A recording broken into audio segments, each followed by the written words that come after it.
Have you ever found yourself believing the lie that you're worthless? Maybe it's due to a mistake you think is unforgivable, and like me, you just want to pull the sheets over your head and hope everything goes away. Or maybe it's because you feel you're not making a meaningful impact today or that your best days are behind you. Can I just tell you that these are all lies? Because often we measure our worth by external standards, our job titles, our bank balances, or even social media likes. And these measures can be and are deceiving and fleeting, and they overshadow the true value that's within each and every one of us. So the question really is, how do we ascribe value to anything?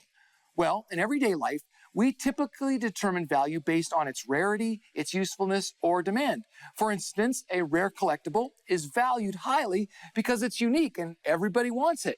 Or a tool is valuable because it helps accomplish a task efficiently. Yet when it comes to our own worth, even these measures fall short. They are, in a word, unreliable. But the Bible declares that you are incredibly valuable because you were created in the image of God. Genesis 1:27 says, "So God created mankind in his own image." This means that your worth is inerrant, not based on what you do or what you have. But why is that even true? Well, it's because our value comes from being crafted by a loving creator who doesn't make mistakes. Can I say it again? He doesn't make mistakes. God's creation of us was intentional and full of purpose. Remember Psalm 139 where it says, "I praise you, God, because I am fearfully and wonderfully made. Your works are wonderful. I know that full well." So this verse reminds us that our value lies not just in our physical form or in our performance, but rather in the care and intention behind our creation. So let's reconsider the definition of worth: value based on rarity, usefulness, or demand. Here's the truth. You are one of a kind. You really are. And when you respond to God's call, you are incredibly useful in his kingdom. So when you allow God to use you, you will become a light in this dark world.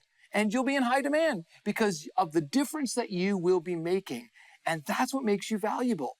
So maybe you're asking the question, how can I experience this truth in my life today? Well, here's a couple of steps. First, start by acknowledging that your worth is not tied to your external achievements or how much you possess. Second, reflect on who you really are in God's eyes. Maybe meditate on the scriptures and promises that affirm your value.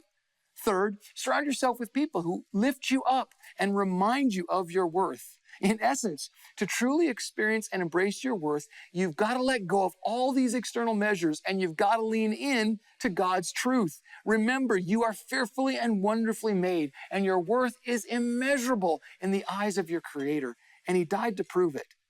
Believe it, and that is a stepping stone to being who God has created you to be.